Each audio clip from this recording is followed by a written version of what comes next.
It's been argued that leader-managers, this magical hybrid, if you will, don't work. And why? The skills and abilities required for management differ from those required for leadership.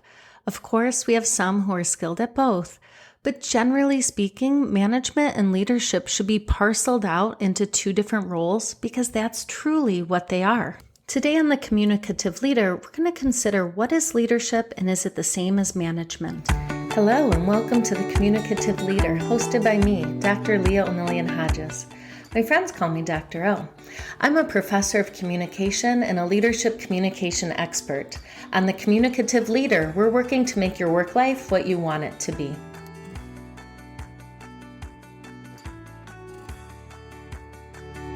So this debate between leaders and managers, this debate has been going on since the late 70s, if not before. So this all started when a Harvard Business School professor published a Harvard Business Review article with the deceptively mild title, Managers and Leaders, Are They Different? But this piece caused a huge uproar in many circles, especially in business schools, because at that time, what researchers started to say and notice then is that perhaps they were missing part of this puzzle. Perhaps they're missing part of this picture. And what part is that? Well, the part that deals with human emotion, of course, because we've looked that over before, right? We've glossed over that. We're only just starting to get comfortable thinking about emotions in the workplace. So this debate started again, almost 50 years ago. And is something that we're still talking about today. So what's the verdict here? Is management really different from leadership? Well, I want you to think about it as different but complementary. In a complex and communicatively fast-paced workplace, we can't function without the other, right? While managers promote stability and leaders encourage change, only organizations that embrace this contradiction are going to thrive, especially in turbulent times. Sound familiar? Global pandemic, anyone? Great resignation? Quiet quitting phenomenon? We're going to dive in and explore the role that managers and leaders play in organizations, how they're unique, how they may overlap, and most importantly, why we can't survive without either. But wait, many use the terms leader and manager interchangeably. They're synonyms, right? Nope, sorry, my friends, they are not. So again, they share similarities, and we're going to chat about these similarities. But truly, organizations look to managers and leaders for varied and different strengths. They complement each other, but they do not replicate each other. Still not convinced? Well, I want to share an analogy that John Kotter uses to illustrate the difference between leadership and management. He uses the analogy of a military as an example. So if that's triggering or uncomfortable in any way, skip ahead about 30 seconds. It's not graphic, it's not violent, but still I want to be mindful that for some, it'd be more comfortable to avoid the topic. But what Kotter tells us is that a peacetime army can usually survive with good administration and management. So if we have the solid management up and down the hierarchy, coupled with some good leaders concentrated at the top, we're going to be all set. But a wartime army needs exemplary leaders at all levels. So what was Kotter's takeaway here? Kotter has suggested that no one has figured out how to effectively manage people into battle. They must be led. What does this mean for you? It means that for your organization to be successful long-term, it has to hire for, cultivate, and celebrate both leaders and managers. As we dive into the similarities and the differences between managers and leaders, we're going to use John Kotter's work, What Leaders Really Do, an article that was published in the Harvard Business Review, as a solid starting point, as a foundation, if you will. So this article, again, was published in the 70s. It's been reprinted several times. It is considered one of the best of the HBR, the Harvard Business Review. And again, when we talk about Kotter, this is who we're referring to. So I will put this information in the link in the podcast comments section in case you're curious, in case you're a communication leadership nerd like I am. But without further ado, let's dive into these key differences. Key difference? Easiest way to separate them? Managers primarily cope with complexity, while leaders primarily cope with change. Complexity and change. Now we can start to see why organizations need both managers and leaders, particularly with the ever-changing, unpredictable global market as of late. Let's visit each of these charges at complexity and change. Let's visit them individually. Complexity. When I think of complexity as an organizational scholar, I think of organizations and I think about the relationships that exist within them. I think it's a miracle that we all manage to show up or log on at approximately the same time, let alone accomplish our mission, create our product, and offer our service. You're saying, hey, give us some more credit. But what I want to convey here is that organizations are so complex, right? You're thinking of all of these moving parts. I'm thinking of the interdependence of operations and processes. I'm thinking the relational connections that are required and strained and strengthened as employees work together, sometimes in opposition, in order to try to accomplish their individual tasks. When we think of complex, we think about depth, we think about breadth, we think about coordination. Cotter even suggests that managers were created to help wrangle and tame the complexity of large, modern, multi-level, often geographically disparate locations. Managers at the helm, they keep the ship on course, they keep it maintained, they keep it functioning. That includes helping to foster and bolster relationships between members. Managers know that managing complexity means being mindful of the personalities and the needs of each team member and how that team member impacts and adds to the whole of the group or the organization. Now, complexity can be a really beautiful thing when it's all in alignment, when employees are engaged and meeting their individual tasks and goals, when they're sharing information, when they're committed to the operation as a whole. This interdependence can lead to transformative change, incredible output, and engaged and hopefully fulfilled employees. But complexity can really be a pain in the ass, right? I'm sorry, I had to say it. I know you're rolling your eyes at me when I gave you the line about complexity being a really beautiful thing. Complexity can also mean struggle. It can mean hardship. It can mean hurt feelings, feeling stuck, feeling like we don't know where to move next, or not even aware of the possible consequences of that move. Enter managers. Cotter tells us that managers are response to one of the most significant business developments of the 20th century, large organizations. So without a solid focus on management, complexity morphs into chaos. We move from this finely tuned machine or a garden growing in unison. Hey, wanted to give you another illustration other than the typical machine-based one, to a group of loosely coupled individuals who are collectively feeling like chickens with their heads cut off. Ay, ay, ay. So now that we have a basic understanding of why we need managers, complexity, let's introduce our second word, change. Change. What comes to mind when you hear this? For some, it's excitement, the beckoning of something new, unexpected. But for others, for many really, change can be associated with fear, with anxiety, with the unknown. Regardless of our personal reaction to the word, we need to think about organizations and what happens if they resist change, if they embrace the status quo indefinitely. You might be saying, my organization rocks, right? Especially my friends out there who own small businesses and you're enjoying some success. I am sure it does. You are amazing, truly. Talk about the work that you put into this endeavor. But your success is likely stemming from meeting your customers, your clientele where they are. Today, you are where they are. You know how to communicate with them, what to communicate with them, when to communicate with them. But I'm sure we can chat with some folks who saw social media or even the internet as a flash in the pan, as something that was a fad or something that serious business owners and organizations didn't need to pay attention to. Well, we know how that probably panned out for them.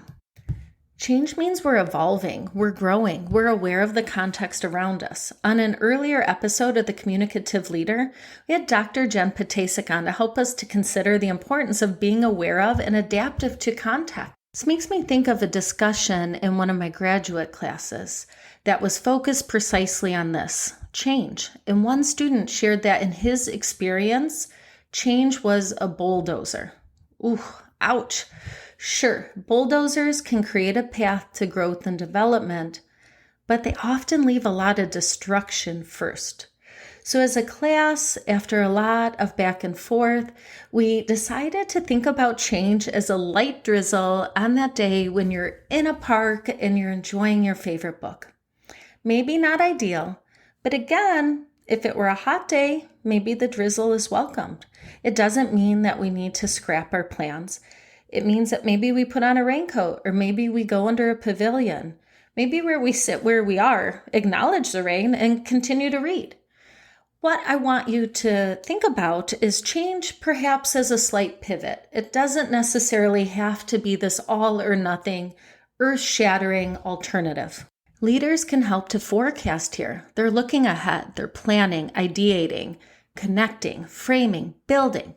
Leaders are thinking about competitors, market factors, tech changes, volatility of the stock market, labor laws, global politics, sanctions, right? The list goes on and on. So to recap, we're talking about managers and leaders and complexity and change. And we're going to take this a step further. What else do both managers and leaders do? They assess what needs to be done. They cultivate and maintain relationships to build networks in order to realize these organizational goals. And then they connect and communicate with these individuals, these people, to make sure that the process is going as according to plan. Yeah, both managers and leaders are doing this. So how are they going about accomplishing these relatively similar charges in unique and important ways? We're going to look at our managers first. Managers have a whole lot on their plates, a whole list of to-dos, many that weren't and aren't on their formal job description, in addition to organizing a team to meet deadlines and achieve organizational goals. So how do these indispensable organizational members manage complexity? Well, Cotter tells us essentially they do it through 3 different functions. 1, planning and budgeting. 2, organizing and staffing. And 3, controlling and problem solving. So we're going to dive into each of these now. Number 1, planning and budgeting. Planning is essential, not optional. Repeat after me. Planning is essential, not optional. You might say that you're too busy to plan. Well, perhaps you're too busy because you haven't taken the time to make a plan. Planning is a management process. It's deductive in nature, and it's designed to produce these orderly results, not change. While planning provides these boundaries to simplify and define the complexity of organizations, it is best accomplished with clear parameters in mind. So what does that mean? Perhaps it means planning for the next 6 months or the next year or 3 years at the longest. Some see long-term planning in business as a contradiction since the market is so susceptible to unexpected change. Again, pandemic, anyone? Natural disasters? Capitalist economies shifting radically when forecasts make consumers nervous? Planning should also be done with set time parameters in terms of length at the beginning of the brainstorming session. We can plan and plan and plan, and then wait, what about this contingency? Or what if this happens? Well, planning helps to create a feeling of control, and it helps us figure out how to organize people to meet tasks, deadlines, and their needs. It can also become a black hole and all-consuming if we allow it to. The second function of management, organizing and staffing. One, I have to acknowledge I don't love the term organize people. We organize things, right? Home Edit, Marie Kondo. These systems, books, shows aren't about people. It's about making sense of all that crap in your garage or your basement. Okay, but enough of that. My take on what Cotter means is that when he mentions organizing and staffing, it's not meant pejoratively, but rather in being mindful about organizational structure. How do we help create a scaffolding for our organization or our group or team that is going to set them up for success? To communicate within and across individual departments and units. It's in considering how to create the desired organizational culture through thoughtful hiring processes. It might include incentives for pro-social behavior, accolades, praise, tangibles. Maybe we're giving out a gift card. Maybe it's a bonus. It might also include consequences for those who engage in counterproductive or downright destructive behavior. The best leader in the world isn't going to be able to harness the collective strength of a group that lacks a clear organizational or reporting structure, where members or departments aren't clear on their own tasks in contrast to others, or where the hiring process is seen as a means of filling vacancies and getting bodies into seats rather than an instrumental component of culture building. Not going to happen, my friends. The last function of management, according to Cotter, is controlling and problem solving. Now, when we are thinking about coping with complexity, naturally we need to consider what control mechanisms and what problem solving processes we have in place. Let's think about quality control for a second. What happens if we realize one of our products has a defect? This means having a plan in place to fix that irregularity immediately and not in 1 to 2 months. So again, our managers are essential to organizations. They help us to cope and manage complexity primarily through planning and budgeting, organizing and staffing, and controlling and problem solving.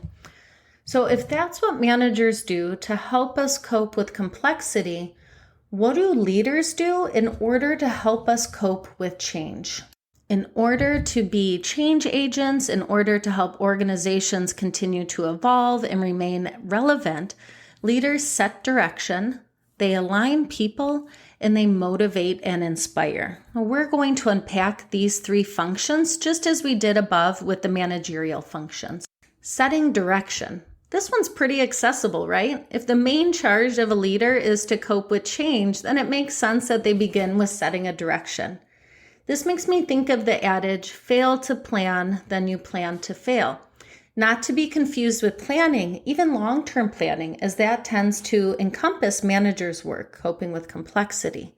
Now, when we're setting a direction, according to Cotter, it doesn't result in a plan, but rather in a vision and in strategies.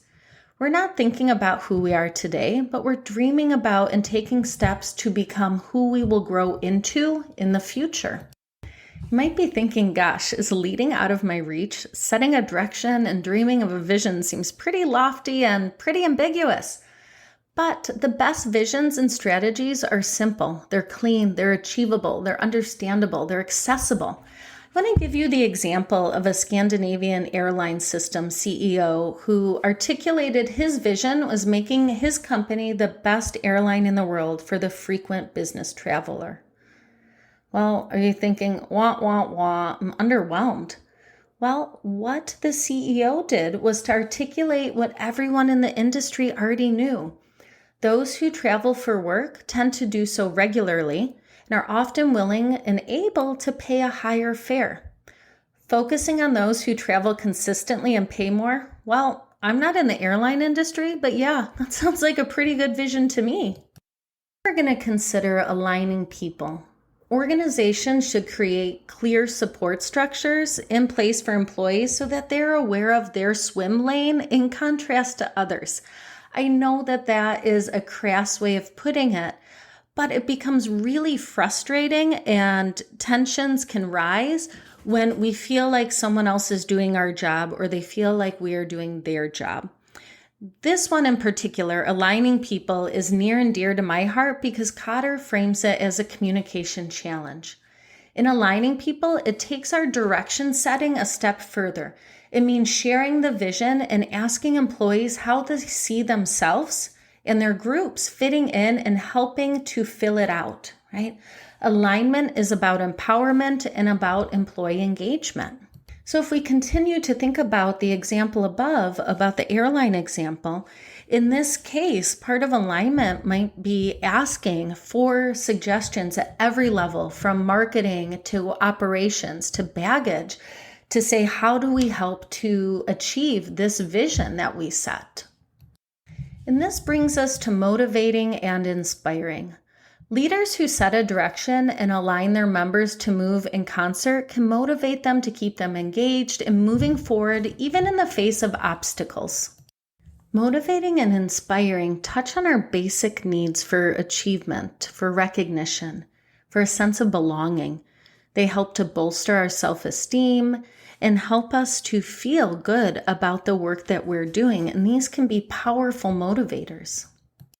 Motivation is also about knowing your people as individuals. This reminds me of research I conducted in the past, where I learned of a manager who knew one of his employees was motivated by candy. Yes, candy bars, my friends. We're talking Snickers, Twix, I don't know what else, Crunch bars. Well, this manager would put a basket of candy bars on his desk when the employee did an exceptional job. He wouldn't verbalize anything, but he would put this basket and it would signal to the employee that she had gone above and beyond and earned this privilege of selecting a candy bar. What's more, I learned from this employee's partner that she was pretty devastated the days that the candy basket didn't make an appearance. She would go home and over dinner strategize how to work harder in order to be rewarded for her work with this candy bar. Do I suggest this specific approach? No, we clearly have some control issues at play that are not okay, but the heart of the story rings true. Whatever the proverbial pat on the back is for each employee, being mindful of that can help you to meet their belongingness needs, help to meet their achievement needs. For some, a candy bar example, it's going to be met with disdain or even anger. Spoiler alert, if I'm going above and beyond and you hand me a candy bar for that effort, I am going to be seriously annoyed, and worse yet, I'm going to be offended. I personally would see this as a very childish reward, whereas I'd prefer a simple yet sincere thank you. Email, written card, acknowledgement in passing, that would work. The point here, we all are motivated by different factors, and as a leader who's seeking to motivate and inspire, it is essential that you know each of your employees. So we've talked about the different functions that managers and leaders enact in organizations, but now I want to talk about marrying these two. That is, what is a marriage between management and leadership? What does that look like? So Cotter tells us planning works best not as a substitute for direction setting, but as a complement to it. A competent planning process serves as a useful reality check on direction setting activities. Likewise, a competent direction setting process provides a focus for planning that we can then realistically carry out. It helps to clarify what kind of planning is essential and what kind of planning is just irrelevant at the current time. When we think about aligning people and staffing, we cannot align anyone when a clear structure is absent. If we don't know our own responsibilities in contrast to others or how our unit fits within the structure as a whole, the alignment point is moot. The elements of staffing and aligning go hand in hand and cannot exist without the other. I think we're starting to see a pattern here. It leads us to motivating and controlling and problem solving. All of the intentional, other-oriented, inclusive language is going to leave you, likely exactly where you are if you don't have mechanisms in place to maintain processes and quickly correct issues that come up. The alternative, if we don't take the time to acknowledge our people, what they do, how they help to make us, us, then all the time spent planning and staffing for excellent quality control and problem solving is going to fall short. Why stay here long term when I can do what I do at a place that will actually appreciate it? Well, managers and leaders initiate and facilitate different processes in organizations. They're both essential for an organization to remain successful. So how do we do this? How do we play the long game in order to remain competitive? Think about creating a culture of leadership. When I think culture of leadership, I think of personal, individual leadership. I think of employees and departments and teams that take responsibility to offer ideas, to raise objections when they see them, and that when at work, they truly care about communicating in intentional ways and demonstrating their care through engagement in the work that they produce. Organizations would be well served to consider this from the hiring process, from asking potential employees questions to uncover how they communicate and how they relate with others, to consider how they may react after making a mistake. Questions as simple as you and your teammate came up short in that big presentation. You know, your teammate knows it, and your manager knows it too. Well, you are a big part of the planning process. You didn't deliver the presentation. Considering this, what do you do when your manager asks to talk to you in private? Does the potential hire shirk responsibility because we've given them a potential out? Or do they own it because they were a big part of the planning process? Questions like this can reveal a lot about one's leadership communication abilities. It's also important to consider how you as the formal manager or you as the CEO or business owner are making training and other professional development opportunities available. Are you frustrated because employees aren't speaking to each other the way you wish they would? Well, what are you modeling? How do you respond when you witness these exchanges? Again, our employees are savvy, and this can be a huge benefit in helping us to cultivate an environment we want, one of leadership. So this leads us to our communication focus of the week, self-efficacy. In teasing out the differences between leadership and management, it becomes very clear that these are challenging and demanding roles and hopefully satisfying roles, but they ask a lot of the individuals in them. You may currently be in one of these roles. You may be listening and realizing the vital role your management brings to the organization. Or you may have realized that you enact a leadership role in your workplace. Self-efficacy is a way to further enhance your perceptions of your own abilities. Or maybe you're on the verge of your first full-time job or relatively new to the world of full-time work. You may be thinking, how the heck do I go from where I am to there, to a place where I could manage or where I could lead well? Oh, self-efficacy, my friends. What is that? What is self-efficacy? Self-efficacy is a level of belief that you have in yourselves. It is our ability to be successful in a given situation. See, this is deeper than self-confidence. Self-confidence is situational. For example, I'm confident I can give a solid leadership communication lecture. I am not confident in my ability to bring down the house while karaokeing. Different, not going to happen. But my self-efficacy level would allow me to navigate both of these situations with some level of success. Success. I'm doing air quotes here, which I fully recognize you can't see with success. But generally speaking, I believe I'm capable of executing my tasks, of meeting my goals. If I don't know how, I believe that I can do the research to figure out a path or to connect with someone who might be able to assist me. So while I know that I can handle leadership communication lecture, my self-efficacy would also assist me in getting up onto a stage, getting through a song with a smile, a whole lot of heart, zero musical ability during karaoke. Bottom line here, self-efficacy is our conviction and our ability to successfully execute a specific task. Essentially, if we believe that we can or we believe that we can't, we're going to be right. So we're talking here about your overall belief in your abilities. That is based on the way in which you view yourself. This is going to impact what you believe you can do in a given situation. Self-efficacy influences how we feel about ourselves, how we think about ourselves, what motivates us, and ultimately guides our decisions. Yes, your self-efficacy level impacts your behavioral choices. So how do we bolster our self-efficacy? I'm going to walk you through these 4 sources of self-efficacy and leave you with some examples. So number 1, mastery experiences, direct learning. It means you did it, right? You nailed that sales pitch, or you finally ran that report without any errors, and you did it on your own. Whatever the task was, you did it, and you did it with a degree of success. Number 2, vicarious experiences. Fancy way of saying we can watch others. Watching others helps us to feel more capable.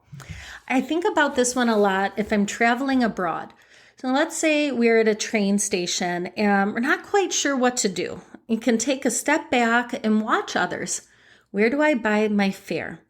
Do I insert a ticket into the machine, or is it more like a tap to pay fare situation? We can watch others to gather information about what to do in order to be successful.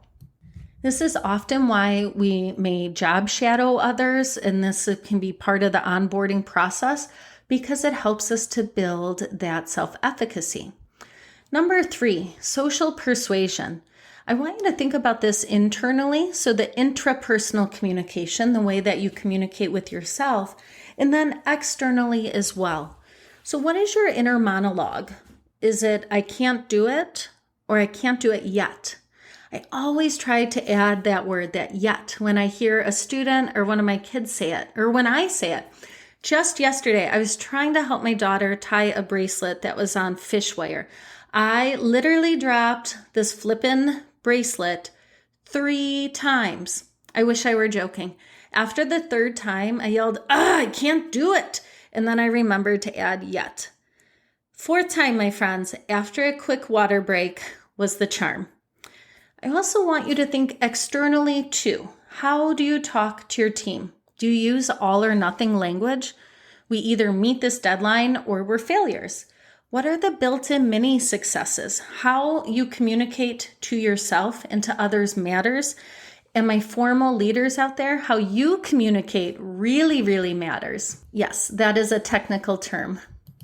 So our 4th and final source of building self-efficacy, altering emotional tendencies. Yeah, that sounds weird. I'm going to give you that. It's an academic term that describes our ability to recognize and own our own emotional responses and reactions. So once we can own it, once we can acknowledge, I get sweaty hands. Ooh, I got a lot of energy here. We can reinterpret that stressor as an energizer. So example here from my day job, I see a lot of public speaking. Some students rock back and forth, some play with their hair, some will speak really, really, really quickly, and others are just going to stop in the middle and stand there for a moment. I get it. It can be scary, very, very scary. But once you start to acknowledge that heightened heart rate, the sweaty palms, and you see that as a sign that you're invested, that your body has created adrenaline, then you can start to see it as extra energy. Certainly easier said than done, but come on, who can't benefit from practicing harnessing those nerves into a positive, usable energy? So as usual, my friends, we've tackled a lot in this episode of the Communicative Leader. Our takeaways are the same for everyone. Managers and leaders are essential. Organizations don't work unless individuals are tasked with leading and others are tasked with managing. Complexity and change are going nowhere, my friends. Complexity and change are here to stay, so we can fight against them and try to manage them into place, or we could try to push or pull them where we want to lead them into the future. But at the end of the day, if we don't consider how to cope with each simultaneously and appoint and celebrate people who can, then our successes as an organization will be short-lived at best. Next week on the Communicative Leader, we're going to talk about if we're doing it. Wait, what? Yes, we're going to talk about if you're actually leading. Okay, so you're leading. I'll give it to you. Next question, are you doing it well? All right, my friends, that wraps up our conversation today. Until next time, communicate with intention and lead with purpose. I'm looking forward to chatting with you again soon on the Communicative Leader.